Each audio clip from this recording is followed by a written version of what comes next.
안녕하세요. 사연 읽어주는 남녀입니다. 오늘도 와주셔서 감사드리며 그럼 오늘의 사연 바로 소개해드리겠습니다. 안녕하세요. 저는 60대에 접어든 여성이랍니다. 저는 20대 중반에 남편을 만나 결혼했어요. 남편은 서울 사람이었고 서울에서 대학을 나와 직장에 다니는 사람이었죠. 그에 비해 저는 시골에서 고등학교만 마친 사람이었답니다. 남편이 다니는 직장은 대기업이었고 저는 시골에서 부모님이 하시는 일을 돕고 있었죠. 저희 친정은 경치 좋은 지방에서 민박집을 운영하고 있었고 젊은 시절 남편이 친구들과 우리 민박집을 찾은 손님이 된 것이 우리가 만나게 된 계기였어요. 처음 우리 민박집을 다녀간 남편은 그 후로도 몇 번 더 우리 집을 찾았고 단골 손님이 된 남편과 저는 자연스럽게 대화를 트게 되었답니다. 인상이 준수하고 겸손한 사람이었어요. 남편이 어느 날 혼자 우리 민박집을 찾은 날을 저는 잘 기억하고 있죠. 바로 그날이 남편이 저에게 정식으로 사귀어보지 않겠느냐고 제안했던 날이었거든요. 그런데 저도 남편에 대해 어느새 호감을 느끼고 있었나 봐요. 남편의 그런 제안이 어색하지 않았고 그래서 쉽사리 그 제안을 받아들였어요. 비록 장거리 연애였지만 우리의 연애 시절은 알콩달콩했답니다. 드디어 결혼 이야기가 나왔죠. 저희 집에서는 찬성하셨지만 남편 집안에서는 저희의 결혼을 반대했어요. 대학도 안 나왔고 시골의 한미한 집안이라는 이유 때문이었죠. 하지만 남편은 자신의 뜻을 굽히지 않았고 시집에서는 울며 겨자 먹기로 우리 결혼을 승낙할 수밖에 없었답니다. 사실 요즘 아가씨들이라면 남편의 조건도 결혼을 결정하기에 그다지 좋은 조건은 아닐 거예요. 누나가 셋이나 있는 집안, 그것도 홀어머니의 외아들이었거든요. 누나들은 모두 대학을 나와서 자기 일을 가지고 있는 사람들이었어요. 요즘 할머니들이야 자식들과 같이 사는 것을 귀찮아 하신다지만 그때만 해도 이런 조건에서 시집살이는 기정사실이었죠. 그렇게 결혼했고 제 시집살이가 시작되었답니다. 너는 참 일을 잘하는구나. 시집간 지 딱 3일 만에 시어머니 입에서 이런 칭찬이 나왔죠. 그런데 여기까지만 하셨으면 얼마나 좋았겠어요. 바로 노래로 따지면 2절 가사가 문제였답니다. 우리 딸들은 영 집안일에는 서툴러. 하긴 우리 딸들이야 공부만 했으니까. 참 묘하게 들리는 기분 나쁜 말씀이었어요. 물론 제가 시골에서 고등학교만 나온 것과 서울에서 대학을 나온 시누이들이 같을 수야 없겠죠. 하지만 그걸 꼭 이렇게 꼬집어 비틀어야 하는지는 알 수 없더라고요. 제가 뭐라고 대답할 시간도 주지 않으신 채 시어머니는 횡하니 나가버리셨죠. 이렇게 제 시집살이는 시어머니의 묘한 뉘앙스가 풍기는 말로부터 시작되었답니다. 여기다가 문제는 또 하나 더 있었어요. 둘째 시누이가 너무나 가까운 한 집 건너 옆집에 살고 있다는 것이었죠. 둘째 시누이는 당시 중학교 선생님이었어요. 퇴근 시간도 정확하고 일렀죠. 하지만 직장을 다닌다는 핑계로 시어머니가 살림을 많이 거들어주고 계셨답니다. 반찬도 만들어다 주고 가서 빨래도 해주고 사실 시누이가 하는 일은 거의 없었죠. 어머니, 혹시 여기 있던 저희 엄마가 시골에서 보내신 깻잎김치 못 보셨어요? 제가 분명히 여기 뒀는데 없어졌네요. 아, 그거? 네 신우 신랑이 잘 먹는다고 하기에 내가 갖다 줬다. 여기서는 분통이 좀 터지더라고요. 우리 엄마 집에서 한가롭게 살림만 하시는 분이 아니었어요. 민박집 일을 하시면서 시집살이 하는 딸을 위해 정성껏 반찬거리들을 마련해서 보내신 것이었어요. 어머니, 그거 그이가 잘 먹더라면서 저희 엄마가 짬내서 굳이 만들어 보내신 거예요. 그걸 남기지도 않고 다 가져다 주신 거예요? 어머니도 맛있다고 잘 드셨잖아요. 걔하고 너하고 같니? 걔는 나가서 일을 하는 애다. 뭔 별걸 가지고 다 정색을 하는구나. 그런데 이런 일은 한 번으로 끝나지 않았답니다. 친정엄마가 저와 사위 그리고 사돈마님 잡수시라고 해서 올려보내는 음식들은 물론 제가 정성껏 만들어 놓은 반찬들까지 시누이가 저에게 말도 없이 쏙쏙 가져다 먹는 것이었어요. 나 정말 약 올라서 못 살겠어. 우리 엄마가 해주신 반찬이랑 내가 해놓은 거 당신 누나가 다 가져다 먹는단 말이야. 그것도 허락도 없이. 우리 식구는 뭘 먹으란 말인지 모르겠어. 근데 어머니는 그걸 또 당연한 것처럼 말씀하신단 말이야. 제가 여러 번 참다가 드디어 남편에게 하소연을 했답니다. 아유, 그러면 안 되지. 내가 엄마한테 그러지 마시라고 잘 말할게. 누나한테도 그러지 말라고 할 거고. 그것 때문에 화 많이 났어? 화 풀어. 내가 다 해결해 줄게. 남편이 이렇게 흔쾌히 제 편을 들고 나섰답니다. 사실 남편에게 하소연을 시작할 때 걱정이 없었던 것은 아니었어요. 남자들이 대부분 자기 식구에 대해 이러쿵저러쿵 하는 것을 그렇게 싫어한다잖아요. 그런데 남편은 아주 속 시원하게 제 편을 들어주는 것이었어요. 어머니, 시골의 장모님 민박 운영하시랴, 살림하시랴 바쁜 분이세요. 거기다 이 사람 아래로 형제들도 많고요. 반찬 이것저것 챙겨 보내시는 건 저하고 어머니 위해서 그러시는 거잖아요. 거기다 이 사람이 만들어 놓은 반찬까지 다 가져다 먹는다니 우리 식구는 뭘 먹고 살아요? 누나 퇴근도 이러고 시간도 많은 사람인데 왜 직접 못 해 먹는데요?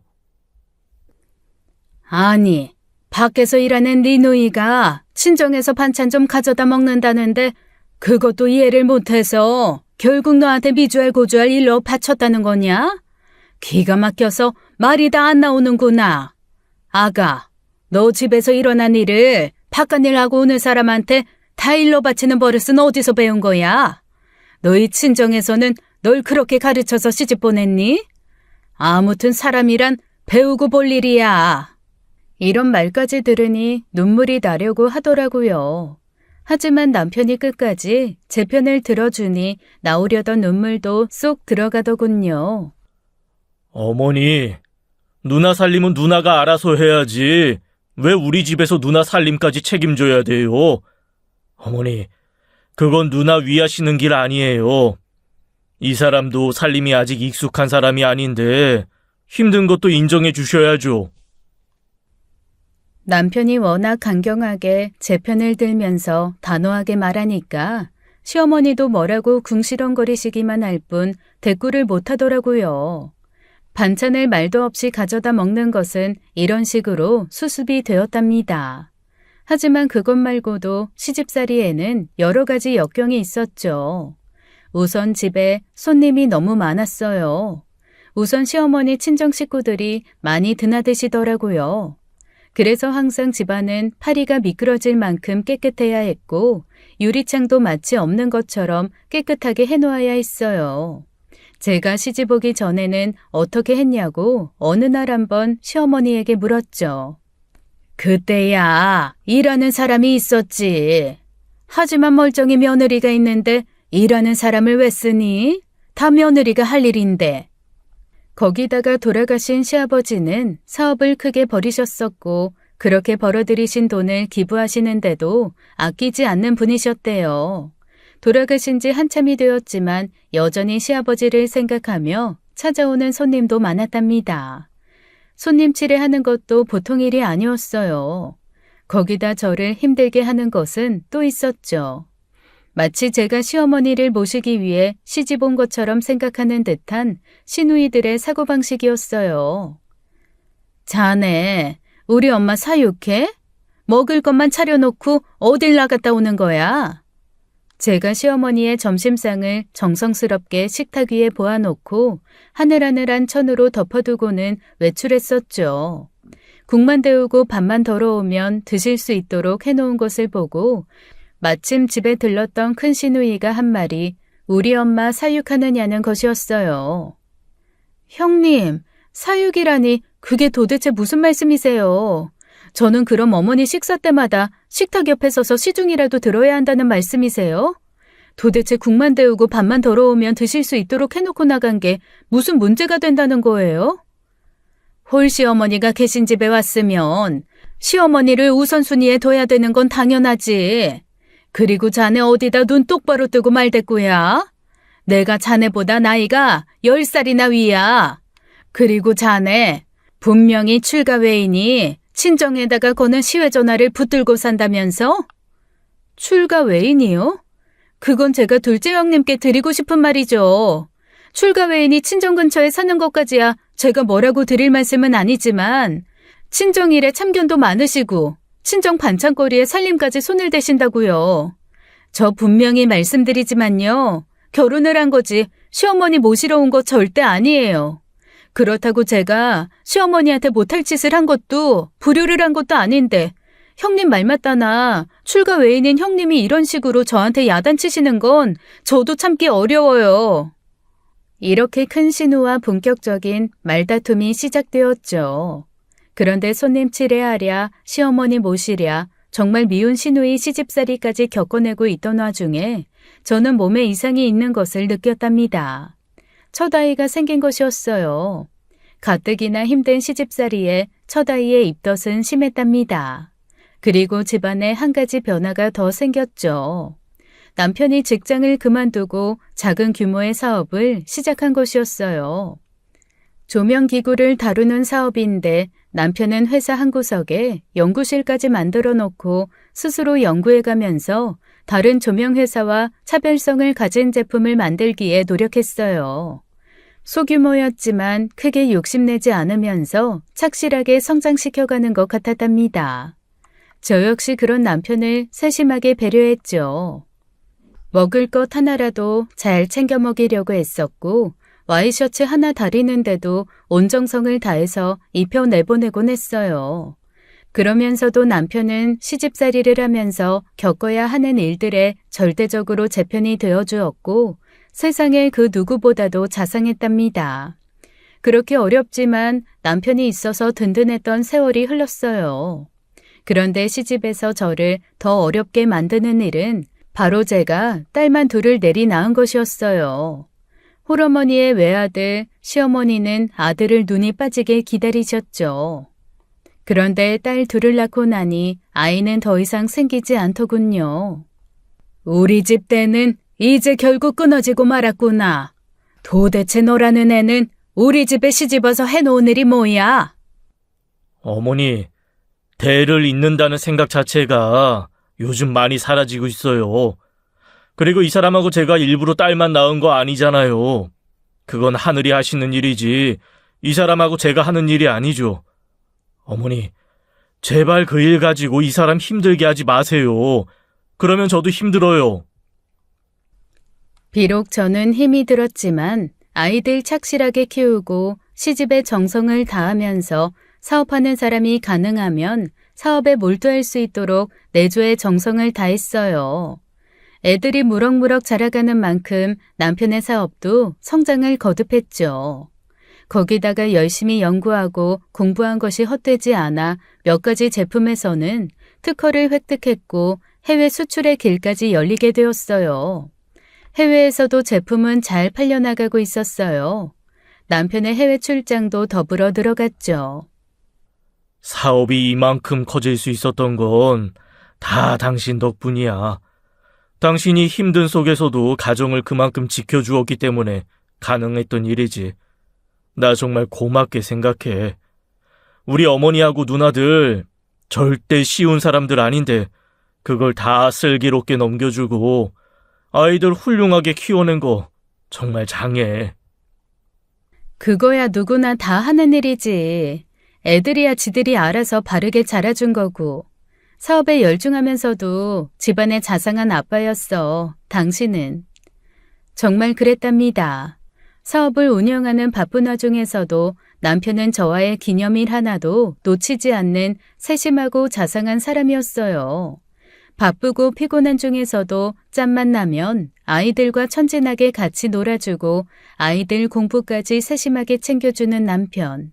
저는 남편이 정말 고마웠습니다. 처음에 시집살이가 어렵다는 것 때문에 제가 시집을 잘못 갔다고 생각하던 사람들도 이젠 저를 부러워하게 됐어요. 저더러 복이 많은 사람이라는 말들이 들려오기 시작했죠. 맞아요. 시집살이가 맵긴 했지만 남편이 제 편이고 이렇게 저한테 잘하는데 힘들 게 뭐가 있나요? 그리고 아이들 또한 부모 속썩이는 일 없이 훌륭하게 성장해 주었답니다. 딸들이 다 공부를 잘해서 좋은 대학교에 갔어요. 제가 대학 공부를 못한 한을 딸들이 다 풀어주었죠. 딸 하나는 제 아빠가 다니던 대기업에 쉽게 입사했고, 하나는 우리나라에서 제일 큰 방송국의 공채 직원으로 입사했어요. 하지만 아들을 못 낳은 것까지 합쳐져서 시집살이는 더욱 그악스러웠답니다.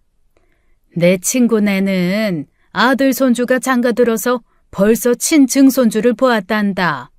난 우리 집 성씨를 따르는 증손주를 볼 일 없으니 죽어서 네 시아버지하고 조상들 볼 면목도 없게 됐어. 너는 그래도 기 하나 안 죽고 할 말 따박따박 다 하면서 사니 그것도 참 체주라면 체주로구나. 어머니, 우리 딸들이 시집가서 낳은 아이들도 다 어머니 손주들이에요. 아들에게서 태어난 손주건 딸에게서 태어난 손주건 손주는 다 마찬가지죠. 하늘이 점지해 주시지 않는 아들을 지금 말씀하시면 뭐라나요? 어머니, 이제는 제발 그 말씀 좀 접으세요. 시누이도 여전히 한 집 건너 집에 살면서 제 살림을 이러쿵저러쿵 간섭하기를 멈추지 않았답니다. 시집 온 지 이제 30년 가까이 되었는데도 시누이는 조금도 지치지 않는 것 같았어요. 내가 자네 세탁기를 좀 쓰려고 들여다봤더니 빨랫감이 한가득이더구만. 살림만 하는 사람이 뭐가 바쁘다고 빨랫감을 그렇게 모아놓나? 누나, 지금 누나는 남의 물건 쓰겠다고 부탁하는 입장이에요. 남의 물건 쓰겠다고 부탁하는 사람이 그게 무슨 말이에요, 도대체? 그래, 네가 그렇게 올케를 감싸고 도니 시집 식구 어려운 걸 모르고 항상 눈 똑바로 뜨고 살고 있지. 외아들한테 시집 와서 아들 하나 낳아놓지 못하면서 말이야. 누나, 배웠다는 사람이 그걸 말이라고 하는 거예요? 어머니가 그러시는 건 백번 양보해서 그렇다고 쳐요. 누나는 도대체 어느 시대 사람이에요? 남편은 늘 이런 식으로 여전히 제 편이 되어주었죠. 그리고 아이들도 제가 시집와서 30년 동안 어렵게 살아왔다는 것을 잘 알아주고 있었어요. 엄마, 나는 내가 시어머니 되면 우리 할머니처럼은 안 할 거야. 아니면 엄마처럼 딸만 낳아서 시어머니 될 일이 없으면 정말 좋겠어. 시집간 내 친구들도 만났다 하면 시집역에 시간 가는 줄 모른다니까. 딸들이 이렇게 말할 때면 저는 짐짓 그러는 거 아니라며 딸들을 나무랐지만 딸들까지 제가 힘들게 살아오면서 저희들을 키웠다는 것을 알아주는 것 같아 마음이 뿌듯했답니다. 그리고 집안에 경사도 생겼죠. 큰딸이 집에 사위감을 인사시킨 거였어요. 사위감은 성격이 시원시원한 호남형이었습니다. 무엇보다도 삼남매의 막내라서 우리 딸이 시집살이 할 일이 없다는 것이 제 가슴을 쓸어내리게 했어요. 아버님, 어머님, 제가 부모님처럼 생각할게요. 아버님, 어머님도 저를 사위라고 생각 마시고 아들 하나 생겼다고 생각해 주세요. 그렇게 큰아이가 결혼을 하고 2해 지나서 작은 아이마저 출가를 했죠. 두 사위 모두 제 마음에 드는 착실하고 성실한 아이들이었어요. 하지만 시어머니와 시누이는 딸들에 대해서 늘 심드렁했답니다. 그놈의 아들에 대한 집착은 왜 그리 질긴지요. 안 생기는 걸 어떻게 하나요? 딸 둘을 열아들 부럽지 않게 잘 키우기로 남편과 다짐했었어요. 우리의 기대대로 딸들은 잘 자라주었고 시집가서 알콩달콩 잘 살았답니다. 곧이어 큰딸에게서 손주 소식이 들려왔어요. 저와 남편은 정말 뛸 듯이 기뻤죠. 시어머니는 큰아이의 임신 소식을 듣고도 여전히 심드렁하더라고요. 신우이한테는 아이의 소식을 전하고 싶지도 않았지만 그래도 아이의 고모라고 소식을 전했죠. 당연히 별 관심도 없어 보였지만요. 큰딸이 아들을 낳고 둘째 딸도 몇 년 차이를 두고 예쁜 딸을 낳았어요. 민박집에서 수줍음이 가득한 얼굴로 남편의 얼굴을 제대로 쳐다보지도 못하던 순박한 시골 처녀는 이제 할머니가 되어 있었답니다. 손주가 눈에 넣어도 안 아프다는 말이 왜 있는지 알 것 같았어요. 내 새끼가 낳은 새끼, 손주가 어찌 그리 예쁘던지요. 그렇지만 여전히 정정하신 시어머니와 성질 하나 안 죽는 시누이 사이에서 시집살이는 계속되었어요. 한미한 집에서 시집 온 것부터 시작해서 아들 못 낳은 일까지 신경을 건드리는 말들은 여전했고 그 손이 많이 가는 손님칠에도 계속되었죠. 남편의 사업이 잘 되면서부터는 손님칠에는 더욱 많아졌어요. 그리고 정정하지만 이젠 연로한 시어머니에게도 더욱 손이 많이 갈 수밖에 없었답니다. 내 친구가 치매에 걸려 며느리가 옆에서 정성으로 수발을 한다더라. 너는 아마 내가 치매에 걸리면 바로 요양원으로 보내버릴 거 내가 잘 안다. 오죽하겠니? 그저 내가 죽는 날까지 건강하다가 죽어야 하는데 말이야. 어머니, 아마 100살까지 건강하게 사실 거예요. 지금도 저 처음 시집 왔을 때하고 똑같이 목소리까지 카랑카랑 하세요. 그리고 치매 걸리셔도 요양원에 안 보내드리고 잘 모실 테니까 걱정 마시고요. 그리고 치매 걸리셨다고 요양원에 보내버릴 마음으로 제가 지금까지 살아왔다면 진즉에 애들 아빠 졸라서 분가했을 거예요.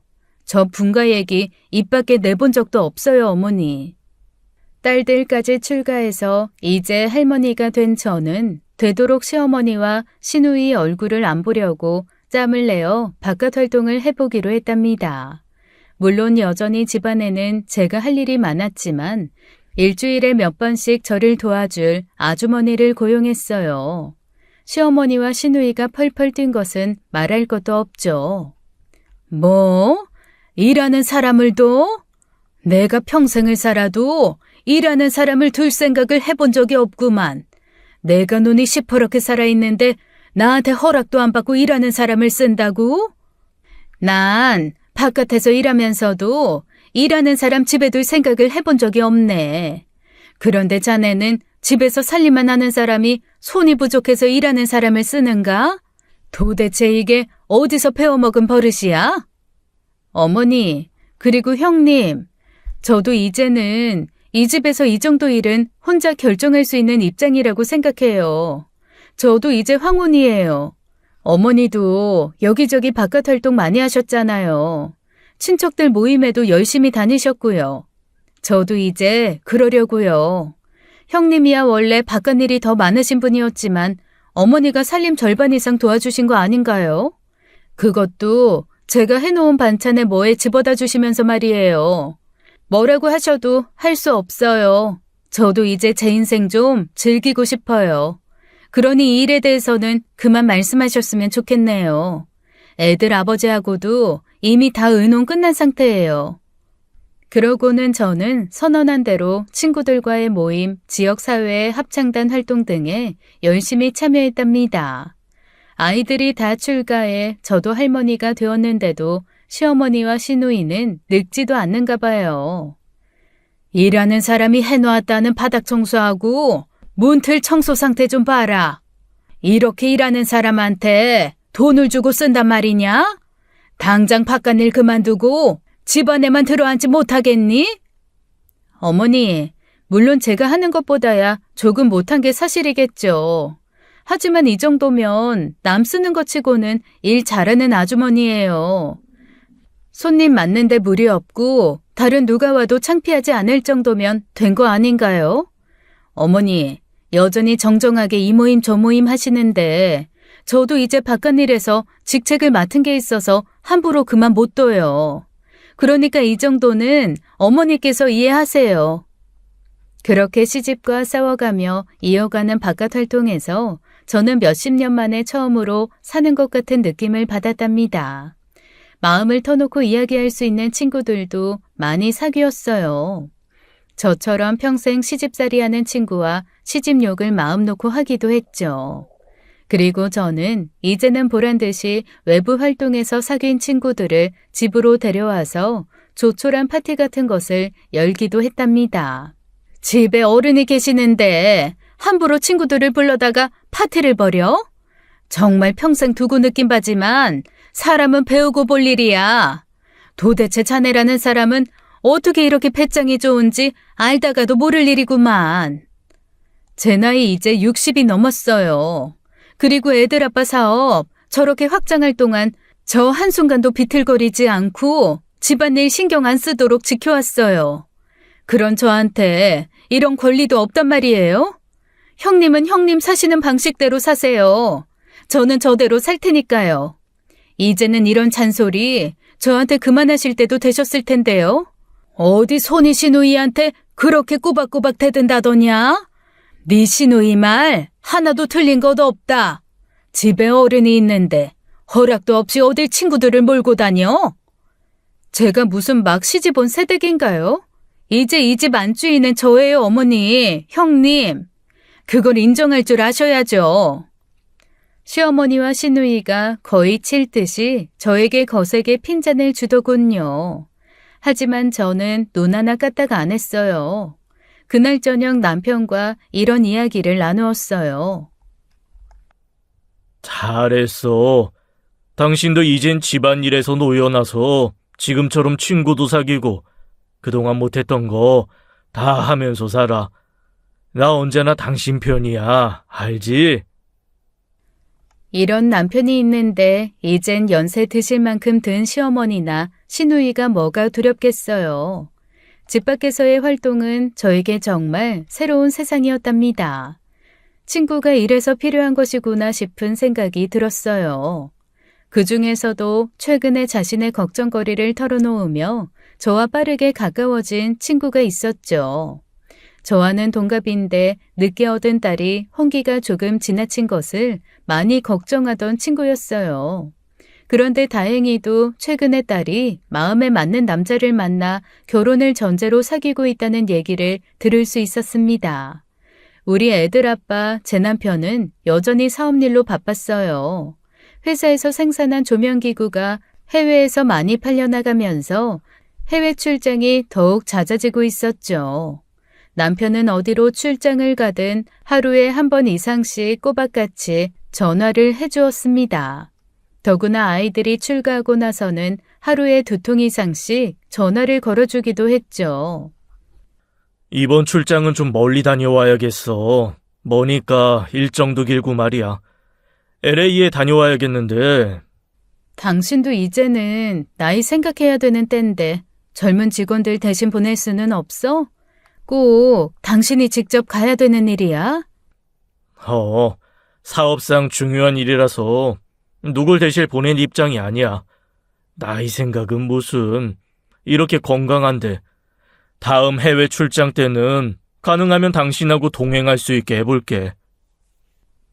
그런데 남편이 LA로 출장을 가고 어느 날 친구로부터 전화 한 통을 받게 되었답니다. 예, 네 남편 말이다. 이번에 출장 어디로 갔다고 했지? 로스앤젤레스로 갔지. 그건 왜? 그래, 나도 로스앤젤레스라고 분명히 들었는데 말이야. 근데 얘, 나 일본 다녀왔잖니. 동경에 가면 비너스 포트라고 명품관이 있거든. 거기서 말이다. 친구가 이상하게 말끝을 흐리는 것이었어요. 저는 이상한 생각이 들어 친구를 재촉해서 이야기를 듣게 되었죠. 거기서 네 남편을 봤어. 로스앤젤레스로 출장 갔다는 사람 말이야. 그 비너스 포트에서 웬 여자하고 다정하게 팔짱 끼고 쇼핑을 하더라고. 아, 얘는 세상에 닮은 사람이 한둘이니? 우리 남편 틀림없이 LA로 출장 갔다니까. 우리 남편 해외 출장이 한두 번도 아니고 내가 남편 출장 간 곳을 헷갈리는 것도 아니고 더구나 여자와 쇼핑이라니. 말도 안 돼, 얘. 나도 네 남편이 어떤 사람인지 잘 알지. 그래서 따라가면서까지 네 남편 확실한지 확인해봤다니까. 근데 아무리 봐도 네 남편이었어. 여자는 상당히 젊고 미인으로 보이더라. 친구가 어렵게 말을 이어가고 있었어요. 저는 다시 깔깔거리며 잘못 본 게 틀림없다고 친구에게 말해주었죠. 그리고 남편이 돌아오자 친구의 말을 재미삼아 전했습니다. 글쎄 말이야 여보, 내 친구 하나가 당신을 동경 무슨 명품관인가 어딘가에서 봤다고 전화를 했더라니까. 당신이 거기서 어떤 여자하고 다정하게 팔짱 끼고 쇼핑을 하더라는 거야. 유유상종이라고?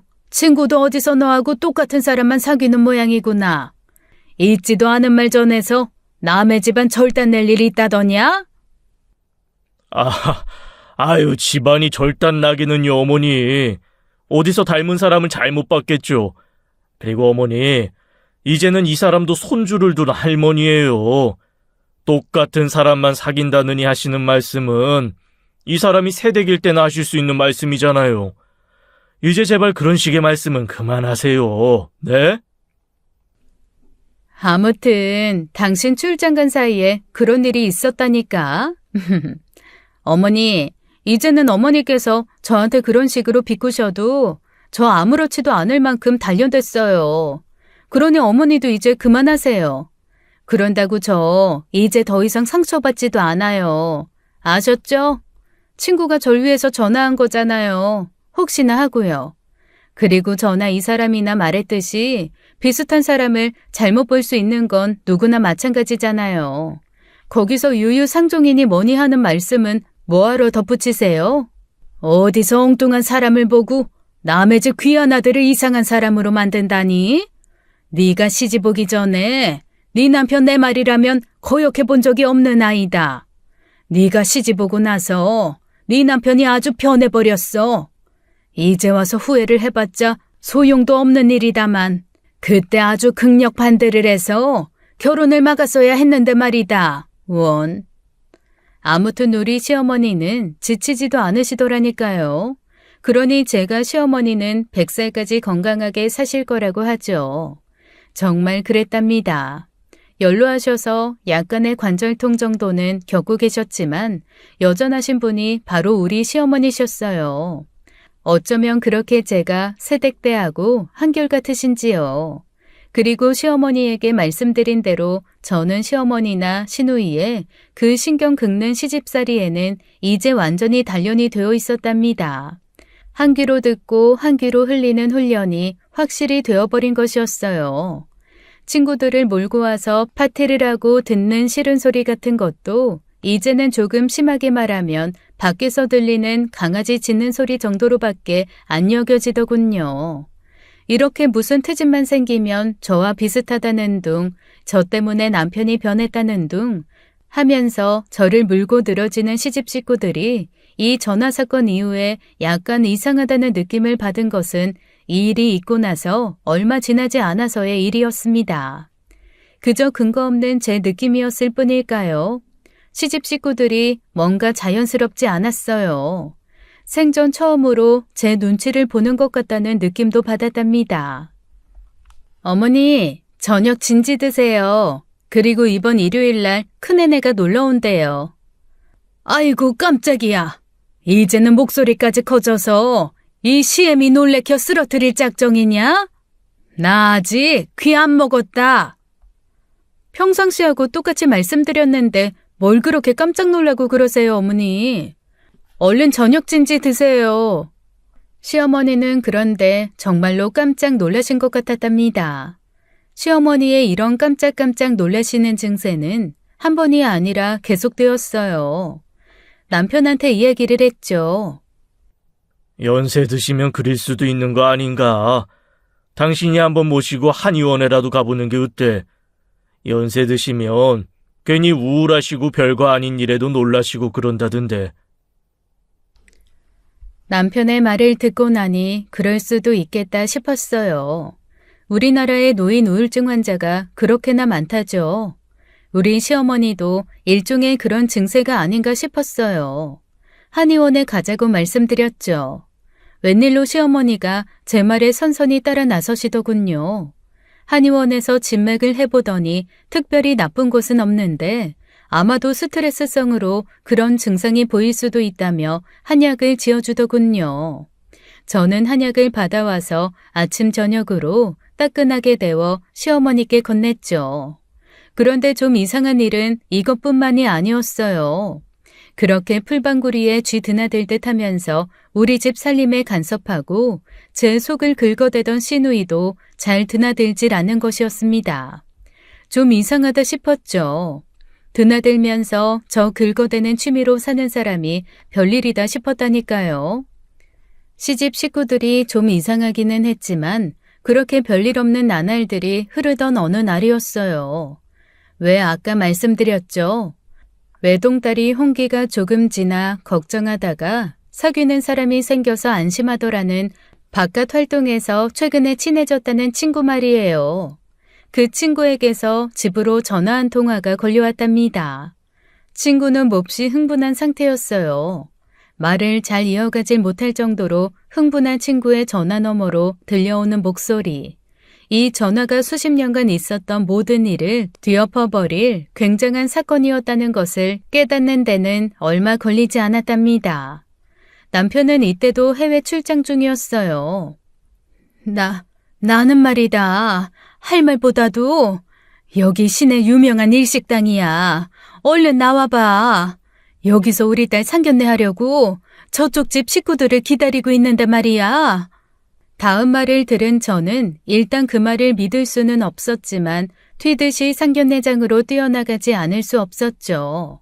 가보니 정말 알 수 없는 일이 상견례장에서 벌어지고 있었어요. 친구네 사돈될 사람들, 즉 신랑 쪽 어머니와 아버지가 고개를 푹 숙이고 앉아있는 것이 제일 먼저 눈에 띄었죠. 내가 아직도 속이 떨려서 말이다, 효정아. 너 내 사돈될 사람들이라고 나타난 이 사람들 똑똑히 봐봐. 친구의 목소리는 떨리고 있었고 저는 친구의 말에 따라서 친구의 사돈될 사람들을 바라보고는 정말이지 다리가 풀려서 그 자리에 주저앉고 말았답니다. 잠시의 침묵이 흐른 후 저는 사태의 본질을 어느 정도 깨달았고 테이블 위에 놓여있던 물잔을 들어서 신랑 측 아버지 얼굴에 시원하게 끼얹어 주었어요. 여기가 출장지야? 출장 한번 가까이 왔네. 그게 아니라, 그게. 상황이 그야말로 개판이었어요. 떨리는 친구의 음성이 다음 설명을 이어갔어요. 딸의 상견례를 위해 시내 유명 일식당에 약속 장소를 정했고 시간이 되어 그 자리에 나갔다는 것이었죠. 조금 일찍 도착한 친구와 친구 남편 그리고 신부될 친구의 딸이 자리를 잡고 있었대요. 잠시 후에 사돈될 사람들과 신랑될 아이가 들어오더랍니다. 그런데 바깥 사돈될 사람을 보고 내 친구는 거의 비명을 질렀다고 했어요. 다름이 아니라 우리 집에서 바깥 활동 때문에 조촐하게 파티를 할 때 남편이 마침 집에 있던 주말이라 모임에 같이 참석한 일이 있었죠. 그때 친해진 내 친구라고 남편과 그 친구를 인사시킨 일이 있었어요. 남편은 내내 그 모임에 함께했고 그래서 그 친구는 남편의 얼굴을 잘 알고 있었어요. 그런데 바깥 사돈될 사람이라고 들어오는 사람을 보니 바로 제 남편이었다는 것이었죠.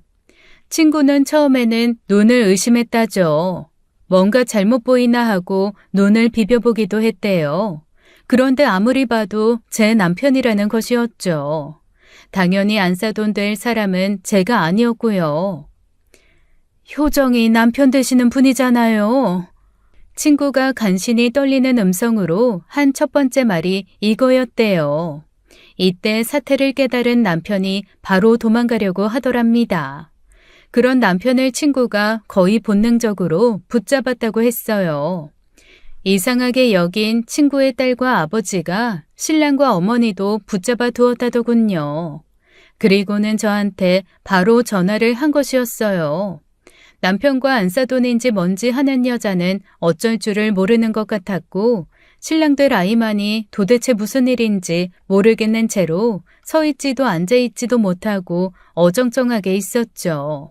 그렇게 친구 딸의 상견례는 엉망이 되고 저는 집으로 돌아왔어요.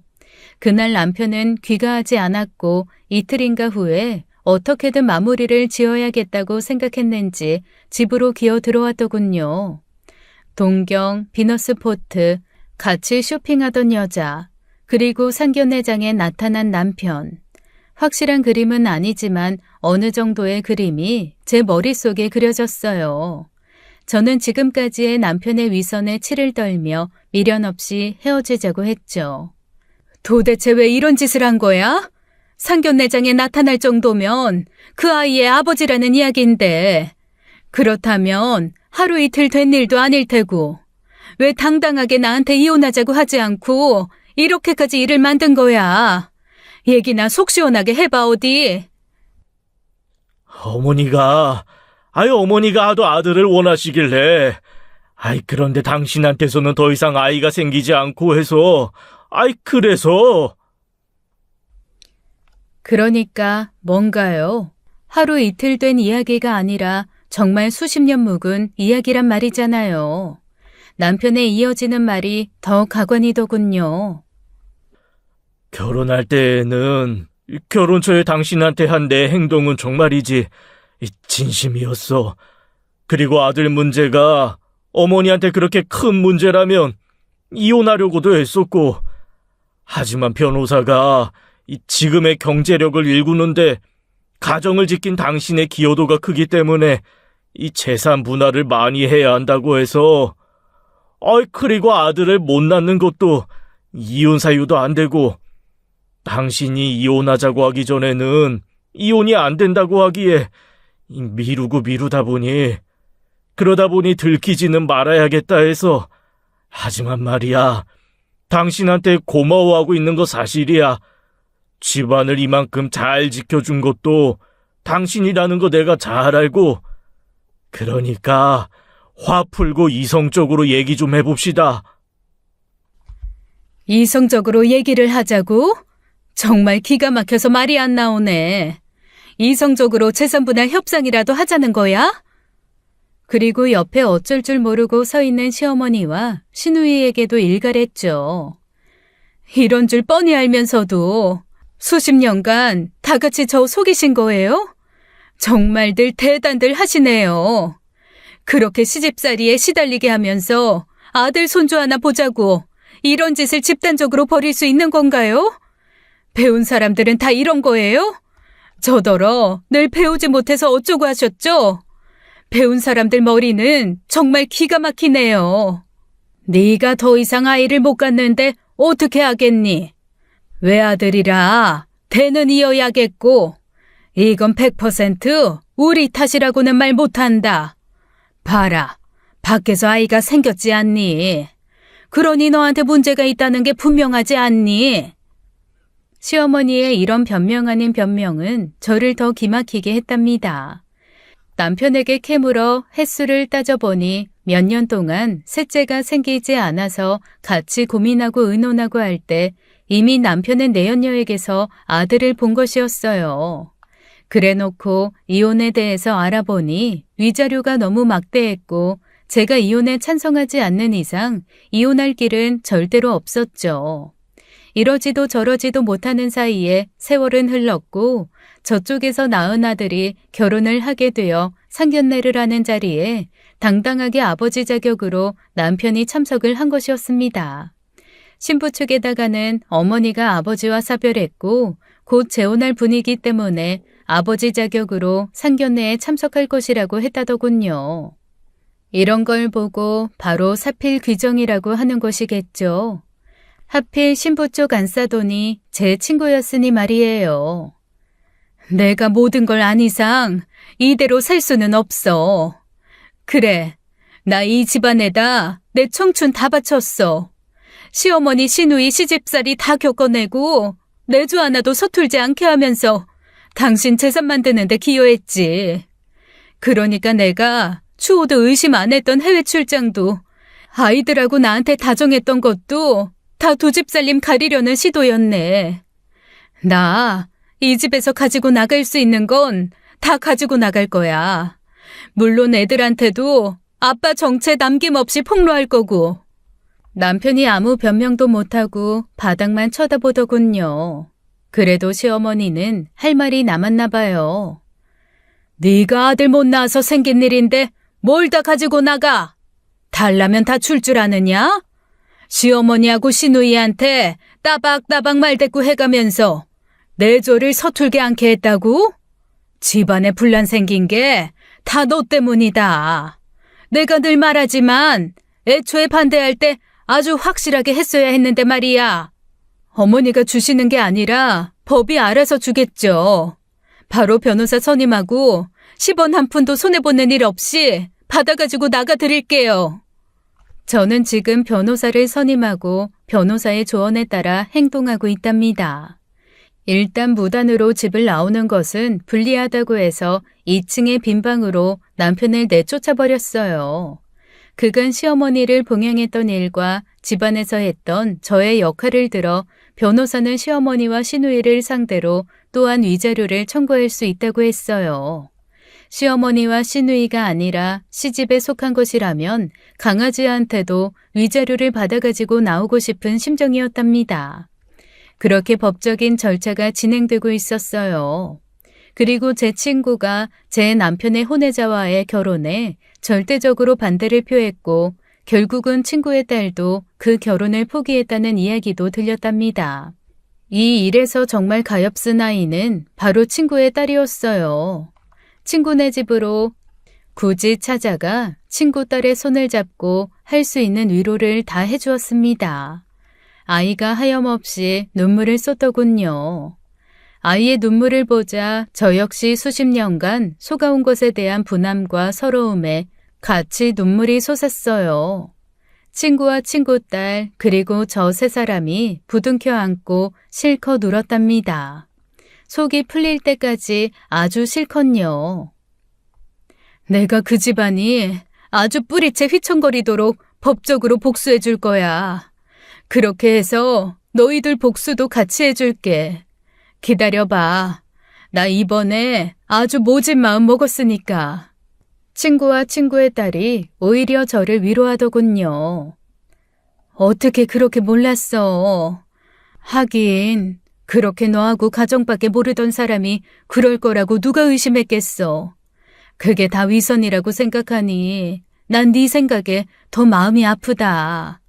그리고 너희 시집 식구들한테는 정말 나까지 치가 떨려. 저는 친구의 딸아이에게 세상에 남자는 얼마든지 있으며 곧 좋은 사람이 다시 나타날 것이라고 진심으로 위로했어요. 아줌마, 저 마음 많이 정리됐어요. 그런 시아버지랑 시어머니가 있는 집으로 시집 가고 싶은 생각 다 달아났어요. 그러니 제 걱정 안 하셔도 돼요. 하지만 제 생각에도 아줌마가 너무나 안 되셨어요. 30년이 넘도록 시집에서 쉽지 않게 살아오셨다고 말씀 들었어요. 그런데 어떻게 이런 일이? 법적인 절차는 잘 정리되어서 그 집안과 남편의 사업이 휘청거릴 정도의 재산 분할을 지급하라는 법원의 판결을 받아낼 수 있었답니다. 이렇게 되니 남편은 물론이고 그동안 변명이랍시고 뭐라고 궁시렁대던 시어머니도 제 앞에 납작 엎드렸죠. 시누이까지 나서서 제게 싹싹 빌다시피 하더군요. 세 사람의 말인즉 지금까지의 일에 대해서 정말 잘못했다고 생각한다며 저쪽을 정리할 테니 제발 이혼만은 하지 말아달라는 것이었어요. 저는 콧방귀를 날렸죠. 그 귀한 아들은 어떻게 하고 그쪽을 정리한다는 거예요? 아들 타령 그렇게 하시던 어머니가 그쪽 정리하는 걸 진심으로 원하시는 거예요? 절대 그렇지 않을걸요? 어떻게든지 정리할 테니 제발 용서해줘, 여보. 어머니도 잘못했다고 인정하시잖아. 제발 부탁이야. 물론 저는 절대로 용서할 생각이 없었죠. 그렇게 해서 남편과 제 사이가 정리되었답니다. 아이들에게도 아빠의 정체를 알려야 했어요. 아무리 엄마 말이라고 해도 나 정말 못 믿겠어요. 우리 아빠가요? 어떻게 그렇게 자상한 우리 아빠가 그런 짓을... 딸아이들이 이야기를 듣다가 결국은 눈물을 보이더군요. 하지만 아이들에게 이야기를 안 해줄 수는 없었어요. 마음을 정리하는데 시간이 많이 걸리겠죠. 그렇게 집에서 나와 저 혼자 있을 공간을 정하고 호젓이 지나간 세월을 돌이켜보았답니다. 지금이라도 사실을 알게 해준 하늘에 감사할 뿐이었어요.